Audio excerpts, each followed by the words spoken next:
you're still and you're a young man, you're a young adult, you're playing a grown up game. You could be able to take the hits and take the criticism. Right. Well, the natural thing to do, Kyle, on a collegiate level is to grade your kids out. I'm sure Coach Dishman and his staff is doing that. They're grading their kids and giving them the grade sheet, grade report, and do the meetings off the grade report. You know, what are their mistakes? What are their strengths? What are their weaknesses? And capitalize from there. You know, whereas in the pro level, you miss a couple passes or you miss a couple tackles, we can bring you in, we can release you right then and there.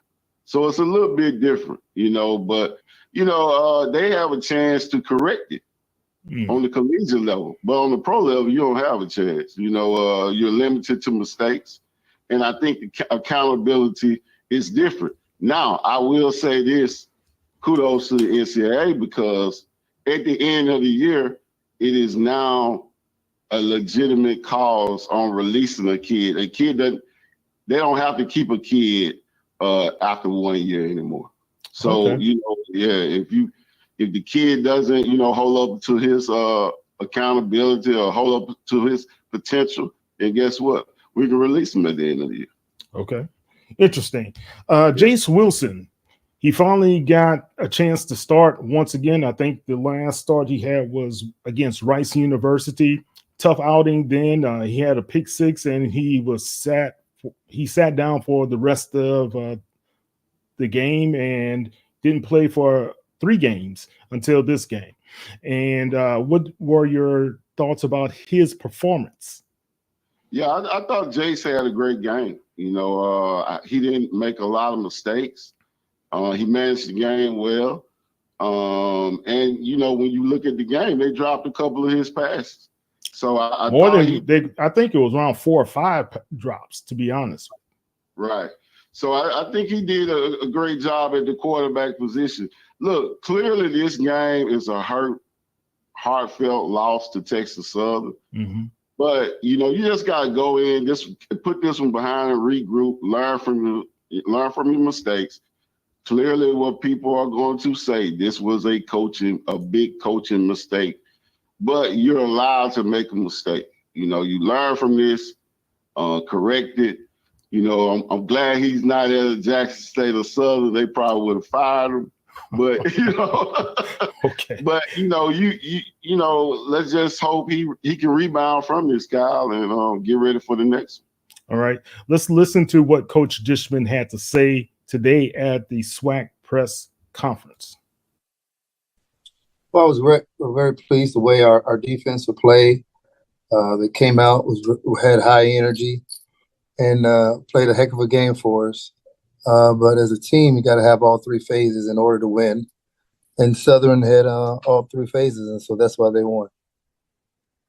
Appreciate those opening comments, Coach. First question goes to Perry Daniels. Good morning, Coach. Mr. Daniels. Coach, your team seemed very well prepared for Xavier Tset when he came into the game, getting a pick 6 on the very first play of the game. What was it that you all saw during the week on film that had you all so prepared for that? Well, we have some good defensive coaches, first and foremost. We always scour through the film and try to watch for any little tip that we can get on a team. Then we try to scour through the film and try to find that and try to use it as our advantage. And specifically regarding him, what is it that you saw? But don't we play these guys again next year? Oh, okay. Oh, fair enough. Fair enough, Coach. I do have another question though. So your team, you openly stated what your 3 goals were with us, and now one of those goals are in jeopardy in winning the SWAC, which puts the 3rd goal of winning the Celebration Bowl in jeopardy. What is the message to the team now? We're still alive. You know, we're not dead yet. So don't write us off or don't kill us yet. We're not dead yet. So we're still alive. What we need to do is just go ahead and take care of our business for the rest of the season. And what happens, happens. If we able to accomplish those goals, we are. Then if we're not, we have to set the same 3 goals for next year and then understand what we have to do for next year. You know, we can't let games be close. We can't go in overtime. We got to be able to put the team out when they're out. Thank you, Coach. Good luck to you this week. You got to put the team out when you're out. And he's right about that. They had a chance to be able to put them to bed, but they were not able to do it. 26 seconds left in the game. Call timeout. You chose to punt the ball. Shanks, and then they put it to the bank. So, and that was it, man. I told somebody that was asking me, hey, man, looks like they're going to win the game. I said, it's still time left on the clock. It's always that way. And I'm a Saints fan, and I also report on the Saints, and I've seen strange things happen, Coach, and this is no different, man. And I saw how Texas Southern lost last season to UAPB last seconds, as well as they lost to Prairie View in overtime. Strange things can always happen.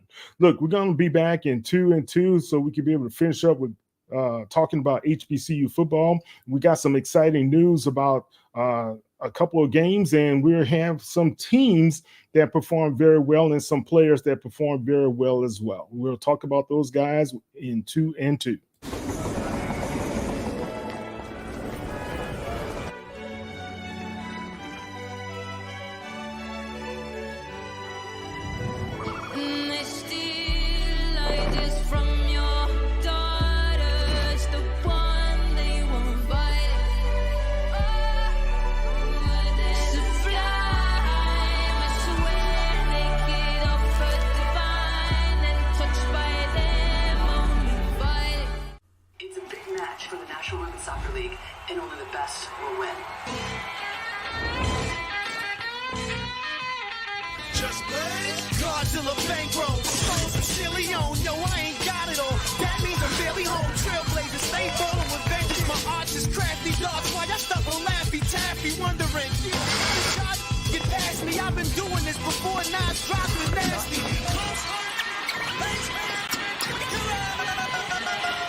Hey, it's Jared. Let me show you how I created my dorm room vibe for less with Amazon. I have tons of different clothes. I have some pajama pants, more pajama pants. People say I have too much. I don't really listen to people. I love to journal. I got my gratitude journal, I got my mantra journal, and I got my 5-minute journal. And oh, I got a package from Amazon. Let's see what we got for today.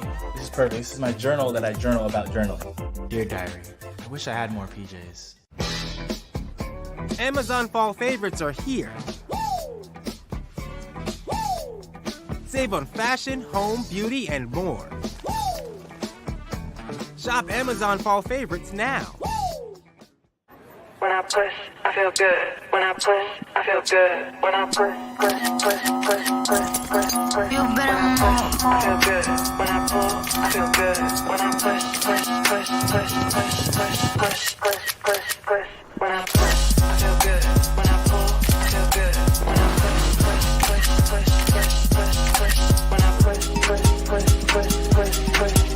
When I push, I feel good. When I pull, I feel good.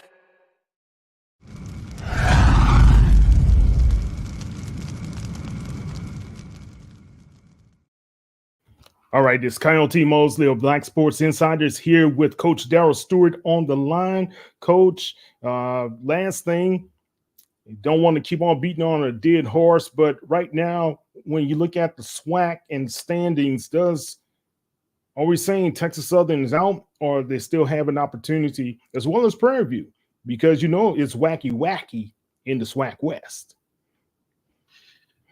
It's going to be tough, Kyle. I think they should take one game at a time and see what kind of cards they're being dealt, because clearly they have issues in personnel problems, and they got to correct some things on special teams. So it's going to be tough. I think the West right now is going to be decided between Southern and Alcorn.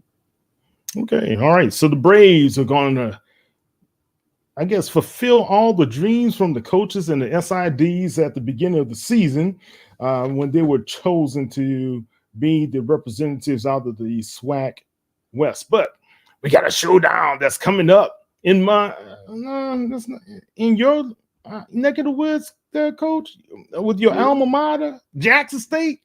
Yes, sir. All right, FAMU, Jackson State. How you see it, man? Well, shout out to TC Taylor. If he have his team ready to play, I don't see it being close. A lot of people saying, it's Oh, going to whoa, hold time out. What'd you say? Jackson State? You don't see it being close? What? I don't see it being close. I give a lot of credit to Coach Coles. He doesn't have the team that Coach Willis Simmons had, but he's doing an excellent job of coaching. He's doing an excellent job of managing the game. Okay. The talent is clearly with Coach T.C. Taylor, with Herb Mulligan, Travis Terrell, the big wide receiver he has, and then the players that he has on defense. This Tiger team is loaded with talent, and of course, Jacobian Morgan, the big quarterback. If he comes in and manages the game well, I see the Tigers winning at least by 2 touchdowns. All right. So Coach sees the Tigers of Jackson State, which you got to give them some kudos and give them some love. They, as well as NCCU and FAMU, were the 3 HBCU representatives in the FCS top 25 polls. Congratulations to all 3 of those guys. I believe A&M was tied at 25th, NCCU at 20th. And, hey, that's pretty good right now. What's your thoughts? Yeah, anytime you can have 3 of the top teams in the top 25, it shows the leadership and the character of all 3 HBCU teams. These guys are doing a phenomenal job, and let's hope they can keep up the good work. Take that back, guys. The American Football Association poll, it was Jackson State at number 25, Florida A&M. Those guys are at 18, and NCCU is tied at 21st in the country at this particular time. So that's great to see all 3 of those guys. But, Coach, there's another team that you kind of have fondness to and is close to your heart, and that's with Coach Mickey Joseph and those guys at Grambling. Let's listen to. We're here once again. Coming up short. We got to figure out, how to not put ourselves in those situations. Thought the defense played well, except for 2 plays. The long run and the deep ball. So I thought they did a really good job of slowing them down, didn't let them march up and down the field, kept the quarterback contained to probably the last play, when he broke a tackle and put him in good field goal range. And offense, we got to continue to get better. We wasn't hitting on all cylinders. We got to do better with the protection. Got to do better just across the board on the offense side of the ball. We got to keep our quarterback upright. We got to get him to start playing better also. And it all starts with me. And, so we'll go back and we'll look at some things today and see what we need to do to get this offense jump started.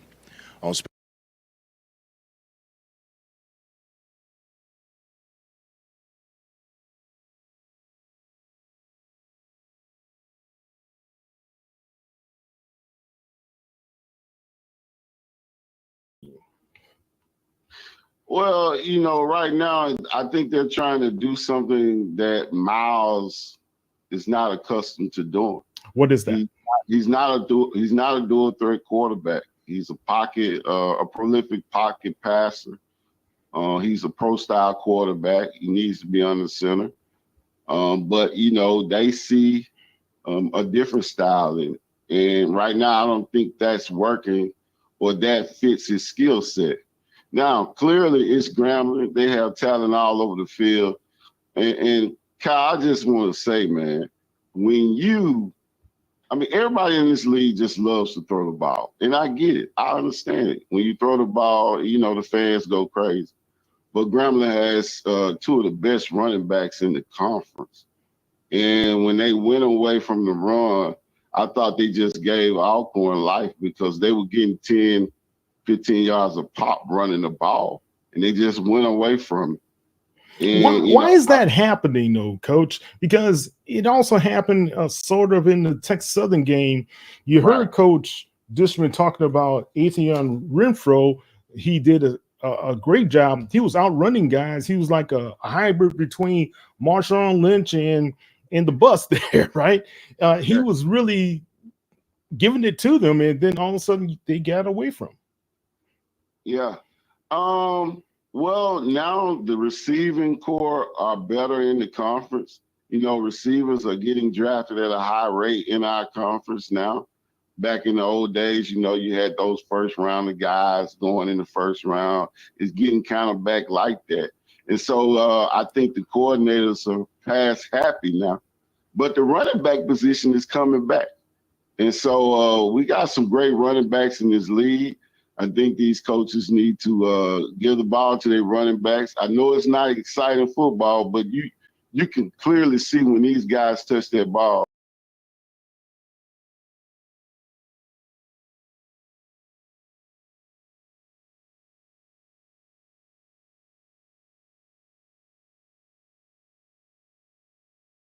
Gave Alcorn a chance, and they went in there and they capitalized.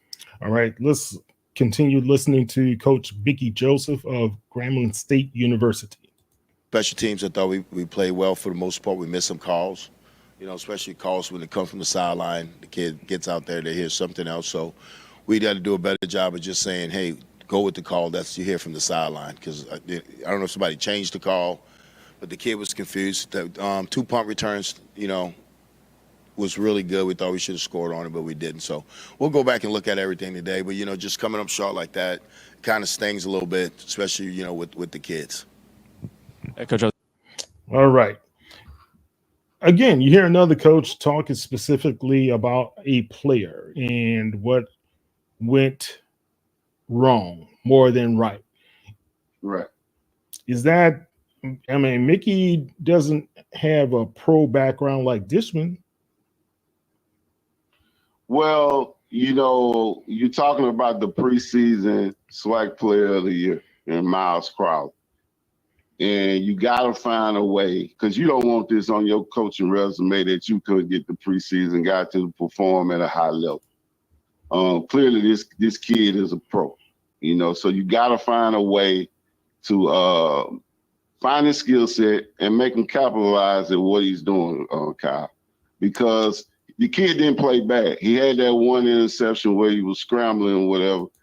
But I think right now they're trying to make him do something that he's really not skillful at. I just don't think he's a dual threat kid. He needs to be on the center where he can run that ball, do a little play action, and throw the deep ball, what he's good at. And I think Grambling still has a chance, Kyle. They just got to go back to the drawing board. The defense plays lights out. Coach Doolin and that offense has to get it together. And I'm quite sure he's going to do that. But right now, I think it's just not Grambling. I think a lot of our teams they love to throw the ball, man, when they have talented running backs like Texas Southern, Grambling, and Jackson. Is that why you feel there's a inconsistency in some of the offensive outputs that we're seeing right now in the SWAC? You're right. You hit it dead on the nail. You know, we got to be more of a balanced attack. You know, you got to be able to run it and throw it, but you got to know when to do that. And, you know, just get into a rhythm. These guys are veteran coaches. They know what they got to do. And so they just got to get it done because, like I say, man, Grambling has one of the best running backs in the conference. Okay. All right, guys. If you kind of, I want to hear your outputs out there. If you're going to listen to what we're saying on YouTube or even in some of the chat rooms, just go ahead and just tell me how you feel. Let's see how your thoughts are. We able to take some questions as well. So that those are some pretty good analysis that you have there, Coach. And I think right now, when you look at the SWAC and you look at the standings there and some of the scores, you have to say right now we see a separation that's starting to occur, right? Right. Pine Bluff that upset over Prairie View. A lot of people thought Prairie View was going to win. They were 7.5-point favorite, but Pine Bluff, who really played Alcorn pretty tough, and they were leading that game until they lost it in the end, of course. And then you have Alcorn defeating Grambling. Some people thought Alcorn, like you said, was going to fall to Grambling at home at Eddie G. Robinson Stadium. Then you have Alabama A&M that just whooped up on Bethune-Cookman 56-12, and as well as Alabama State 54, Mississippi Valley State 17. Now, this is a very interesting game right there. The young man that has been a quarterback for Eddie Robinson Jr. for 3 weeks had a great game, and he also was the SWAC co-offensive player of the week, and that's Mr. Key. What do you think about his performance?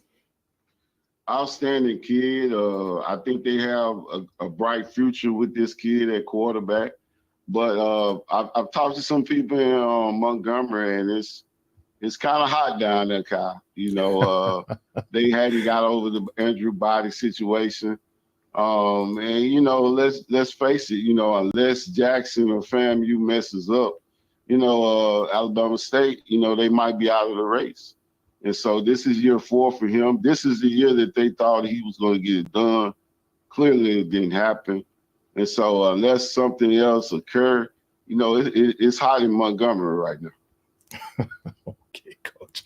Hot in Montgomery. It wasn't that hot when I was there 2 weeks ago, but yeah, well, the Rattlers did burn it up on the field afterward. So, but it was pretty good to see. Let's take a short break, guys. We're going to be back to be able to wrap up the show. But, Coach, you bring some good analysis to everybody. And don't forget, guys, you can check us out at hbclegends.net, where I'm right for Sports Illustrated. And it's a great time that we have that we're giving you guys some good content. Matter of fact, Alabama State and Alabama A&M in the Magic City Classic, Coach, they've been elevated up to ESPNU. All right, so we can talk a little bit about that when we get back as well. Okay, so here we go.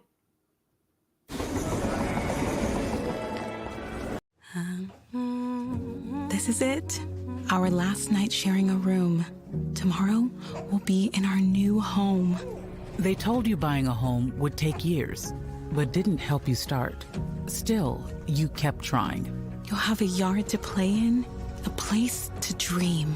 Hope makes it happen. With tailored mortgage solutions, Hope Credit Union makes homeownership happen for thousands of people, regardless of income or credit. Brighter futures begin with Hope. Is that your new Nissan Rogue? Yeah, crazy story. So this morning, I'm at the Nissan Thrill of Summer sales event, taking a test drive. When Dave, the sales guy, is like, "You're gonna love this." He shows me the best-in-class fuel economy and lets me know it's recommended by Consumer Reports.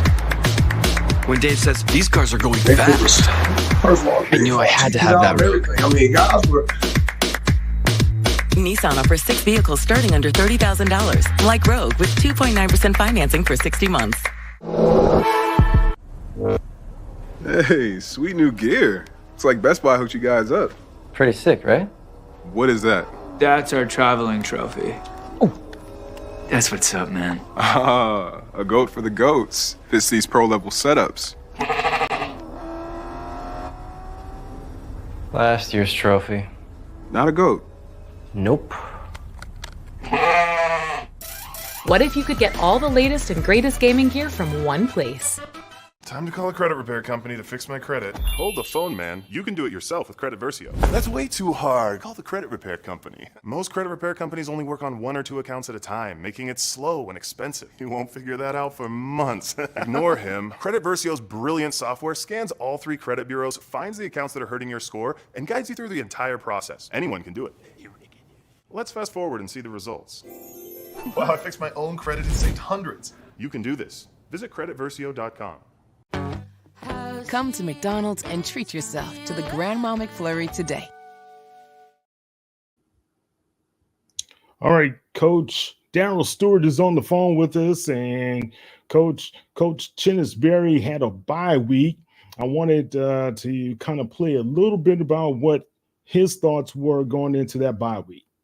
Guys were cramping. I mean, it was a tough, hard-fought victory, and that brings us closer as a football team. It really does, and getting them to believe and getting the mindset right, awesome. Because it was so many situations in that game where we had a chance to put that team away, but they just kept.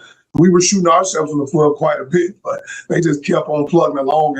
And kudos out to Coach. I tell you what, I had to spend a lot of time with Coach prior to the game, Coach Wilder, Bobby Wilder, which is a longtime vet in his coaching profession, and spent a lot of time with him after the game. And then he sent me a message that really made me feel proud about the football team. He had sent me a message yesterday just talking about how well coached we were and how hard our guys played. And, he looks at our football team as, one of the top programs in the FCS. I mean, and that was kudos just hearing it come from him. And I think we're heading the right direction. Are we there yet? Absolutely, we're not there yet. We still have some growing pains that we're trying to figure out and learn and grow. And when you're building the culture that you want to build, it takes time to build it the way you want it. But I think we're heading in the right direction. But that win really brought us closer, and it was good for our conference as well. To be able to represent the MEAC and go out of conference and win against a good OVC team, it brings joy to my heart, but it also brings pride and resilience and love amongst our program.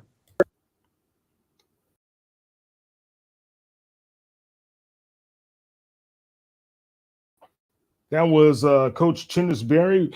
What are your thoughts about what he's doing for the Bulldogs at this time? Oh, man, Coach Chinnisberry, one of our big icons in the conference and in HBCU. I think he's doing an outstanding job revitalizing that program at South Carolina State, man. He's in the hunt. He might be the only team that can give North Carolina Central a scare. And so I just think right now he's doing an outstanding job at South Carolina State. And he might do it in year one, Kyle. And so it's always a chance, right? It's always a chance. He's had some outstanding wins, but that game between South Carolina State and North Carolina Central, it could be sold out. It's gonna be on Halloween, guys, in Orangeburg. Man, we're talking about some Phantom of the Opera type of stuff. Some what's that, Ichabod Crane type of stuff happening down there. Look, Tennessee State, they had a big win this past week against Eastern Illinois, and It's a big win because that program has been taking a lot of hits from their OVC conference foes, and to be able to win definitively as they did on homecoming, is Eddie George turning that program in the right direction as well? Eddie George is doing an outstanding job at Tennessee State, and shout out to the Tennessee State administration for giving their first-year head coach time. They didn't come in and rubber his feathers, Kyle. They let him run his program, and Eddie George is responding. This win right now solidifies him as a top head coach in HBCU football, because I don't think they've beaten Eastern Illinois since the Cole Brothers days. And so, hey, he's doing an outstanding job there. He just got to keep up the good work, and he's in the hunt to win the OVC. Am I correct? Yeah, he is. So, he's following his process. He's doing an outstanding job. Let's hope they can keep him, Kyle. That's a good point. Who will come knocking on his door? The Townsend Tigers shut down Coach Odoms and Norfolk State Spartans. We talked about this on HBCU Legends podcast. Coach Odoms, man, a good guy, but it doesn't look like it's going to be sustainable at this point. Am I correct? What's your take? You hit it dead on the nail, Mr. Mosley. I just think right now the culture has ran its course, and he tried at Norfolk. Coach Odoms is an outstanding coach, but sometimes it just doesn't happen. And when you're trying to revitalize those struggling programs, it's gonna take time. And that's what my wife said about me. When when trying to vitalize your old body, Cal, it's gonna take a lot of time. Well, you must have been listening to those tapes there she put out. But to all seriousness about Coach Odoms, man, I think if he and I don't want to project anybody losing a job. That's not what we're trying to do here. But do you think there's another program that could be able to utilize Coach Odoms if he were to be able to get on the market, just like Fred McNair? I think there's going to be some opportunities for him next season as well. Well, you look at what Coach Odoms did at Southern. Every year in the SWAC championship game, won a SWAC championship. National championship too. Yeah, national championship. Then when you go to a struggling program where you got to change the culture, not just with the players, but the administration, the community, everybody, it takes time. And, only the strong can survive those programs. And, you had a lot of people saying before he went to Norfolk State, why did he do it? But, he's a good coach. He wants to coach. And I think a program like a Bethune could use him. If not as a defensive coordinator, I think he can help. He can help some programs in HBCU as well, like Coach McNair is doing at Southern. So, definitely, it just takes time, Kyle. Yeah. All right. The Hornets of Delaware State, we kind of anticipate they would fall to Robert Morris. Tuskegee, the Golden Tigers, they took care of business and they got rid of Lane Dragons. They vanquished the Dragons. I had Tuskegee to win, though. Yeah, you did. I remember them. They did. They took care of business. NCCU really took care of business, and they just shut down the Dragons of Virginia Lynchburg, which this is the second game in a row that Virginia Lynchburg did not score any points. Last week it was with Texas Southern at their homecoming, 28-0. The Trojans of Virginia State rebounded and they defeated Bowie State. Wow, Bowie State is moonwalking at this time.